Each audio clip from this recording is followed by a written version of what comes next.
But when you say it's a death cult, it's solely geared toward the end times, to an apocalyptic vision. Well, the apocalypse is a very important, frequently occurring element of their rhetoric. So they believe this is going to happen. And they also believe, by the way, that before they finally achieve victory, when Jesus comes back and comes to their aid, that they will actually almost be diminished to nothing. They believe that there will be only 5,000 of their fighters left, and then Jesus comes and saves the day for them. They believe Jesus will save the day for them? Yes, at Jerusalem, that Jesus will come to earth at Damascus and then go to their aid when they're encircled by the forces of an anti-Messiah type figure in Jerusalem, and then Jesus will come to their aid and save them. From my experience in the military with a top secret clearance, working in counterterrorism, working in psychological operations, working in the State Department, working in a presidential administration, and working in a defense contractor who is very familiar with the CIA. And what we see, if we just look at the facts and the evidence, is this trauma-based mind control that's been existing in the United States and Europe since September 11th, 2001 is just simply metastasized and evolved into different messages, different enemies, with a single agenda of reforming the entire Middle East, which is part of a Israeli long-term policy of expanding itself. We really know there is no threat, there is no enemy. This is just a game, this is a ploy, this is part of a smoke and mirror charade. This is a psychological operation that France is very well known and familiar with, and the CIA is very well known and familiar with, and Mossad is very well known and familiar with. Those who don't learn from history are doomed to repeat it.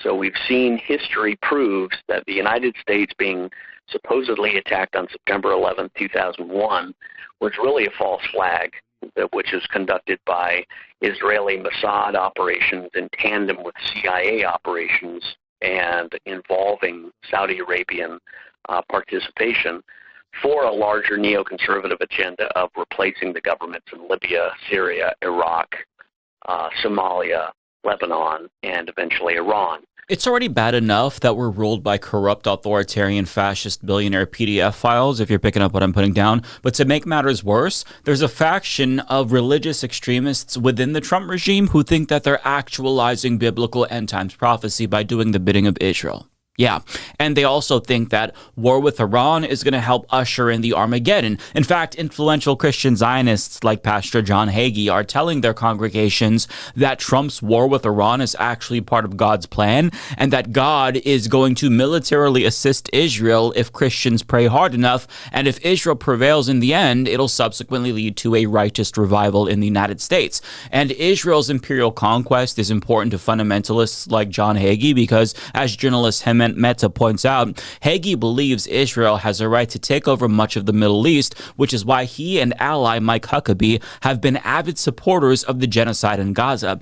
Hagee believes that Israel's success will hasten end-time prophecies and bring on the second coming of Christ and eventually lead to everyone converting to Christianity, or else. It's why his group, Christians United for Israel, is even larger than the more well-known pro-Israel lobbying group AIPAC. And to elaborate on the or else that Meta was referring to, it means that everybody has to convert or be killed, including all Jews. So the core belief of Christian Zionists is deeply anti-Semitic. They only want Israel to control all of the Middle East so that way Jesus can come back and send everyone to hell if they don't convert to Christianity. And Israeli leaders like Netanyahu are well aware of this fact, but they don't care, seeing as how deranged Christian Zionists are helping them achieve their own Zionist expansionism. But this belief isn't some conspiracy theory. This is what they actually believe. I was taught the same thing as a fundamentalist myself when I was a kid, and U.S. Ambassador to Israel 𝗍𝗍𝗁𝗍𝗁 actually admitted such in a recent interview with Tucker Carlson. You've appealed to Genesis. Genesis 15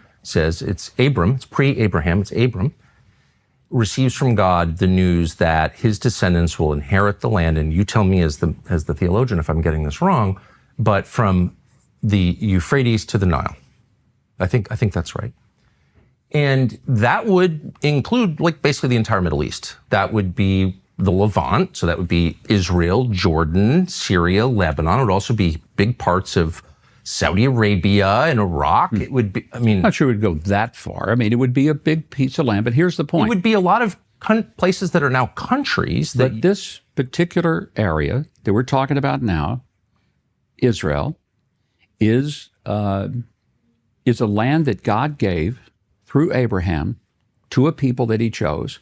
It was a people, a place, and a purpose. We can look at it that way. Christian Zionism, I want to go back because that's where we started. I'm not going to let you off on this because you have said it 3 times that God gave this land to this people. And so it is entirely fair for me with respect to ask, what land are you talking about? Because I just read Genesis 15, as I have many times. And that land, I think it says, from the Nile to the Euphrates, which is, once again, basically the entire Middle East. So God gave that land to his people, the Jews, or he didn't. You're saying he did. What does that mean? Does Israel have the right to that land? Because you're appealing to Genesis. You're saying that's the original deed. It would be fine if they took it all. And again, he's fine with Israel taking over all of the Middle East because Jesus can't come back until that happens. But this extreme fundamentalism is so much more prevalent in the Trump regime than I think anyone realized. And journalist Jonathan Larson reports that Defense Secretary Pete Hegseth has essentially turned the U.S. military into a vehicle for this kind of Christian Zionist end times prophecies. He reports Defense Secretary Pete Hegseth has enshrined evangelical Christianity at the uppermost levels of the U.S. military, airing monthly prayer meetings throughout the Pentagon. Last year, the Pentagon confirmed to me that Hegseth attends a weekly White House Bible study. It's led by a preacher who says God commands America to support Israel. Now, here's the result of that. A combat unit commander told non-commissioned officers at a briefing Monday that the Iran war is actually part of God's plan and that President Donald Trump was anointed by Jesus to light the signal fire in Iran to cause the Armageddon and mark his return to Earth, according to a complaint by a non-commissioned officer. From Saturday morning through Monday night, more than 110 similar complaints about commanders in every branch by the military had been logged by the Military Religious Freedom Foundation. The complaints came from more than 40 different units spread across at least 30 military installations, the MRFF told me Monday night. The non-commissioned officer who filed the complaint said their commander urged us to tell our troops that this was all part of God's divine plan, and he specifically referenced numerous citations out of the book of Revelation referring to Armageddon and the imminent return of Jesus Christ. So these are the kinds of commanders who are in charge of the military at a time when the country is invading Iran. The Military Religious Freedom Foundation said that across most of the complaints that they're receiving, troops are describing their commanders as having unrestrained euphoria over what they see as a biblically sanctioned war. So they are ecstatic that the U.S. is bombing Iran. They genuinely believe that Trump has a divine mandate to bomb another country. And commanders are pushing this religious extremism on their units because if Defense Secretary Pete Hegseth is able to break code and violate religious liberty of troops that, he's in charge of and commanders and whatnot, then why can't they? Like, everything kind of rolls downhill from the top. If he does it, they feel like they're going to do it too. And much like Huckabee, Hegseth has the exact same views about Israel. And during Trump's first administration, Hegseth actually talked about how Trump was a vehicle for God's divine will for Israel in a way that should alarm every single person. Jennifer and I and others had a chance to go see the Western Wall of the Temple Mount, the Western Wall tunnels, so much of the old city. And as you stand there, you can't help but behold the miracle before you. And it got me thinking about another miracle that I hope all of you don't see too far away. Because 1917 was a miracle, 1948 was a miracle, 1967 was a miracle, 2017, the declaration of Jerusalem as the capital was a miracle, and there's no reason why the miracle of the reestablishment of the temple on the Temple Mount is not possible.